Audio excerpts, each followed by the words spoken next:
Hi Swifties, welcome back to my channel. I am the Taylor Swiftologist. If you're new here, I am a journalist by trade and a Swiftie by choice, and on this channel I like to dissect the public life of my favorite pop persona, Taylor Swift. So if that sounds interesting to you, make sure to subscribe, ring that bell, leave me a like and a comment down below, and let's just get straight into it. Okay, so today I am going to be ranking the second singles off of all of Taylor Swift's studio albums. Now, this gets a little bit tricky when it comes to Folklore and Evermore because they didn't have like a single rollout in the traditional way that we've expected, but I have my singles. I'm gonna work with it. The Taylor's versions are not included because I feel like I'm ranking based off of story, and I'll already be going through Fearless and Red, so I won't need to redo them.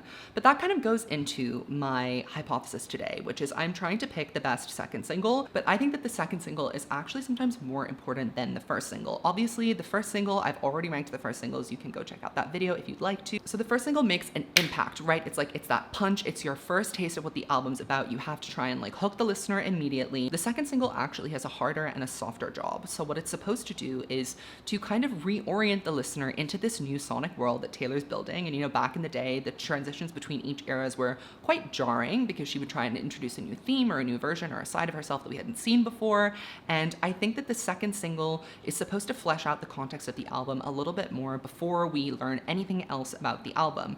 The second single kind of gives people who maybe didn't like the first single a chance to get back into it before the album comes out and stay on the Taylor train, or choose to get off of it, right? The second single should always add another layer of intrigue and context to this mysterious album that we are yet to receive. There have been a couple of instances where she's put a second single out officially after the album, but I'm gonna rank them as, you know, second representations of the story of the album anyway, because I don't care, it's my channel, I'm lawless around here. All right, so the tiers that I have today are Doing God's Work. Obviously, this is going to be the supreme second single. Then I have A Cute Girl. Obviously, we love her. She's, you know, she's almost doing God's work, but she's still kind of riding the coattails of those who are actually performing for God. She Can Stay or Go. I don't know. I just don't feel strongly about her. And What the Fuck. And certainly there is definitely one song which is What the Fuck worthy. And if you've listened to my podcast, The Evolution of a Snake, or watched my last video with my friend where I got to the Lover era, you're gonna know exactly what song I'm talking about. But let's start. So the first second single that we have is Teardrops on My Guitar. I love this song so much. I love this era so much. The Teardrops on My Guitar music video is, you know, one of my Hall of Fame Taylor Swift visuals. The image of her in that beautiful silk gown, lying on a bed, sobbing her little heart out with a jewel on her eye and her trusty 12 string in her hand. Did she have the 12 string or the sparkly guitar? Either way, both are very iconic and representative of who she was and where she was in her career at that time. I think that this song is obviously an excellent single. It is a great single. It says so much about who Taylor Swift is as an artist and a person, as a writer too. I wonder, did this fully display the range that we got on debut? I don't know. I feel like there were definitely more up-tempo moments, and Tim McGraw, the lead single, was a downbeat moment, right? So theoretically, I always like when she does a bait and a switch. She starts with one song and you think that's what the whole album's gonna be like, and then she kind of reorients your perspective in the second one and keeps you on your toes. Teardrops on My Guitar was kind of more of the same, following on from Tim McGraw, but I love her so much, and she is so important to the Taylor Swift discography. So I'm gonna put her as a cute girl, but she doesn't quite fit my definition of something that does God's work. Okay, up next we have White Horse. You know, she took my hand and she dragged me headfirst, Fearless.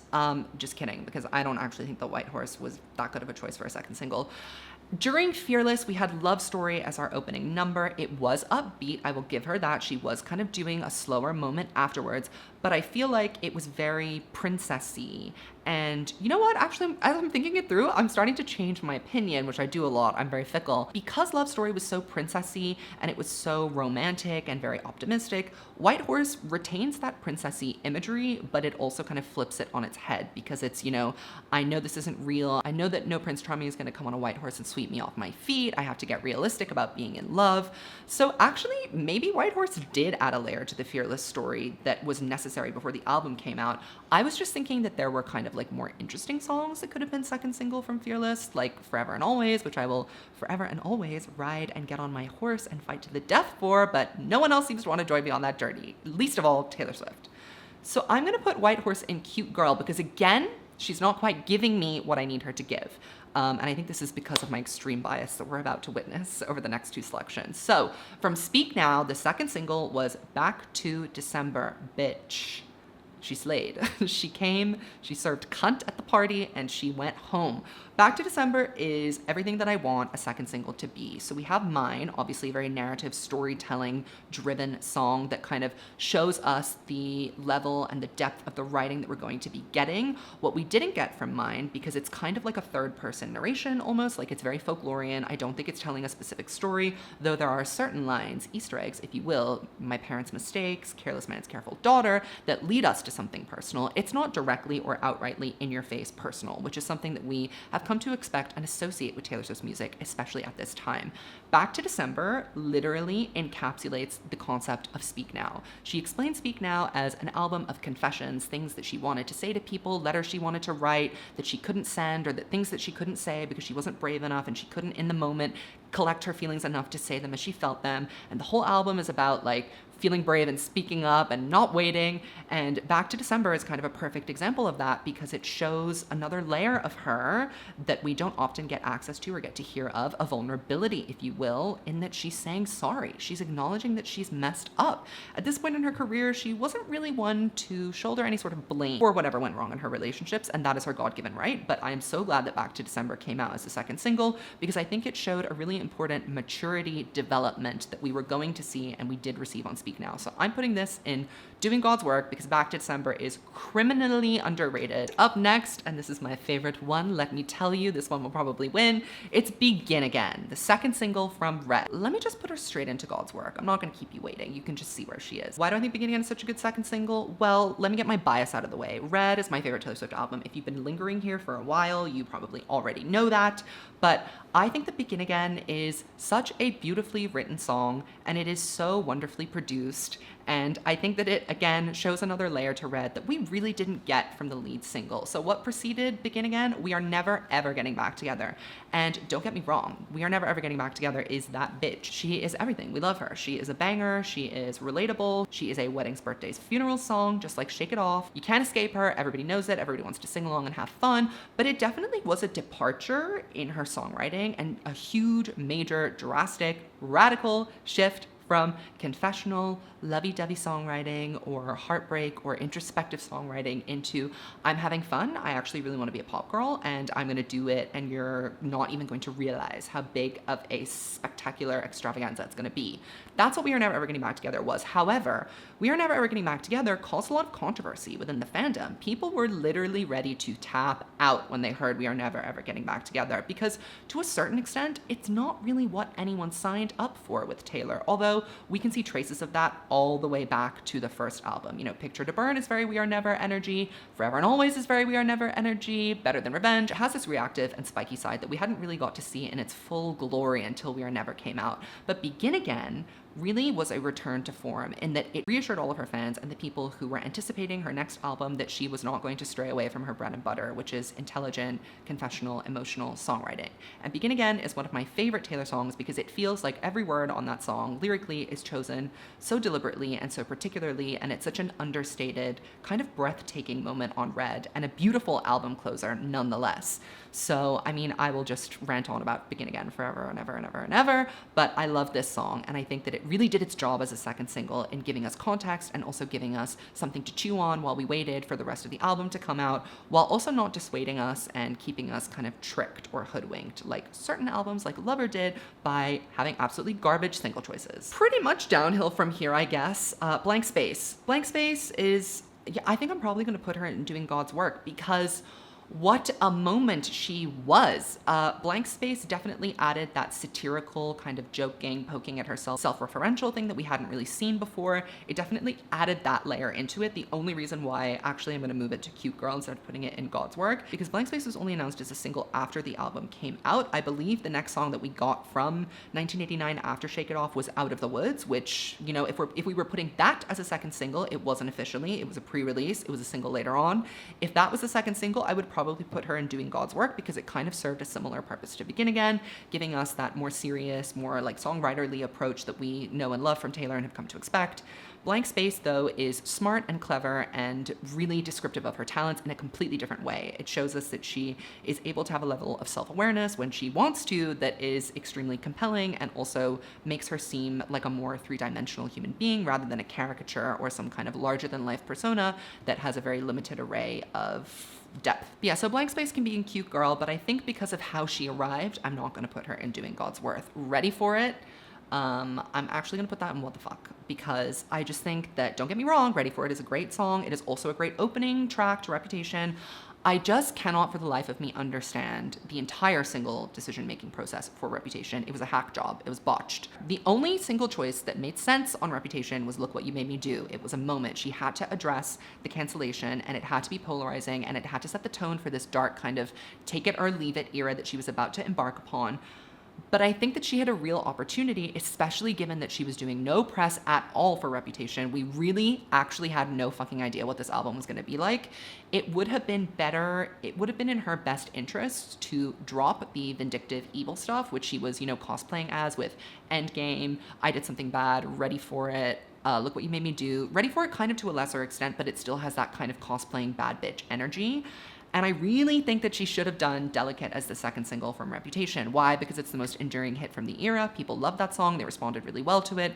It incorporates her kind of experimenting with a more casual, laissez-faire hip-hop production element while telling the story of Reputation that you would not have discovered had you not listened to the album. And I think many people chose not to listen to the album after the first two singles came out. A lot of people I know dropped off completely after Reputation.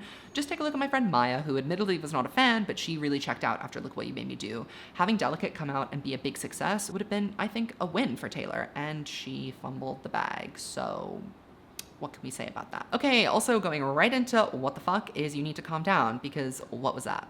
Seriously, that Wendy Williams meme, what was that after seeing a monster? That is how I feel in hindsight at You Need to Calm Down. We had the most juvenile, childish, awful lead single that literally was like spitting on her own career. We had that to hold close to our chests for about 3 months. And then she decided to follow that up with this song, this trash. Like it's not worse than Me, but it's more cringe than Me, because she's trying to do her like, I'm woke, here's my gay rights anthem.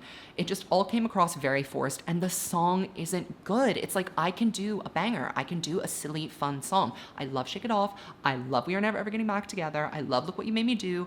I just think that You Need to Calm Down and Me are not it. They're not good songs. Like, they don't sound good. I don't want to play them over and over again. I mean, at some point, we're just going to have to, like, count how many times I go on rants about these two songs on my channel, because it's just going to be a lot forever and always. But another Forever and Always reference, I just can't help myself. It's subliminal at this point. But You Need to Calm Down is, like, truly a horrible, horrible choice, because people did not respond well to Me. In fact, there was violent opposition to it. For the first time in her career, she went back and edited the original version of the song because people were making fun of her. I mean, come on. After that, she should have known that she needed to come out with something good, and that something good should have been Cruel Fucking Summer. Because you know what? It was summertime. This is what I don't understand. It was summertime. It was like May or June when this song came out, and this video is like very summerish, but wrong song, girl. Wrong road, wrong direction. Turn left, go a different way, do something else. For the love of God, please save yourself next time. She can't go back and change the past, but you know, that was maybe the worst second single choice of all time, because it put people off even more, like Reputation. It made people go, ugh, I actually really don't want to do this. Thanks for confirming that I don't like this. At least Ready For It was actually a good song. You Need to Calm Down is a travesty. Yeah, and you know what? Because it's so bad, I'm going to put Ready For It in She Can Stay or Go. You know, I just don't think that any song in this list should have to share a category with You Need to Calm Down. The worst second single of time, possibly the worst song of all time. Actually, no, Me is the worst song of all time. Second worst song of all time. Up next, we have the Folklore and Evermore singles. Now, we only got like 2 proper singles, Cardigan and Willow, from the Folklore Evermore universe, and that was probably for the best, I guess. I wish that we got a visual album, but you know, I'm just gonna have to keep dreaming for that one. But these 2 songs were technically sent to radio after those other 2 songs, and they were the first songs from the respective albums to get sent to radio, so I'm gonna treat them as the second single for this purpose. Exile, featuring Bon Iver. I'm gonna put this in Cute Girl. You know why? Because I think that it was a smart choice to promote the album with this song, because it features a collaborator that is from the genre, or the genre that she was kind of trying to gently brush up against, which is, you know, alternative indie rock, indie pop, DIY, whatever you want to call it. It was a good decision. Exile is a great song. It's a good ballad. I think she sent it to adult contemporary, which makes sense. I think that older, more mature people would love this song. Everybody likes a duet between a man and a woman, and it's a bit of a slow burn, but I think that it's good. I think that it elaborates on folklore's general story, which is I'm stepping out of my comfort zone and I'm trying something new, and this is certainly something new. No Body, No Crime. I was shocked, honey. I was in tears almost when I found out that this was the second single from Evermore. I'm gonna put her in She Can Stay or Go, because like, what was the point of having No Body, No Crime as a single? What was the reason? Why? Like, what did it say? I think it was sent to country radio, and maybe that was like the justification. But like, girl, send Cowboy Like Me instead. Why are you sending No Body, No Crime? It's not even that good.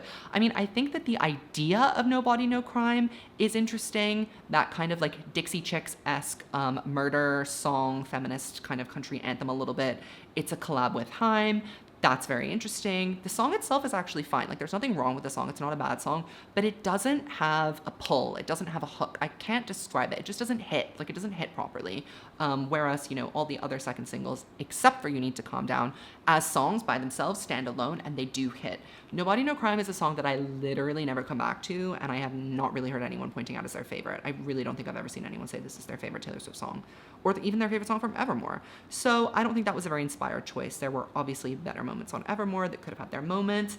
I think that Gold Rush would have been a really interesting second single as well, and could have maybe done well on pop radio. She could have done a little remix. I don't know. I mean, there were better choices. That is my definitive ranking of Taylor Swift's second singles and whether or not they did the job that they were supposed to do. So if you like this video, if you enjoyed watching it, make sure to subscribe, leave me a comment, let me know what you want to see next, like this video, do all the things. I will leave everything linked down below, including my podcast, The Evolution of a Snake.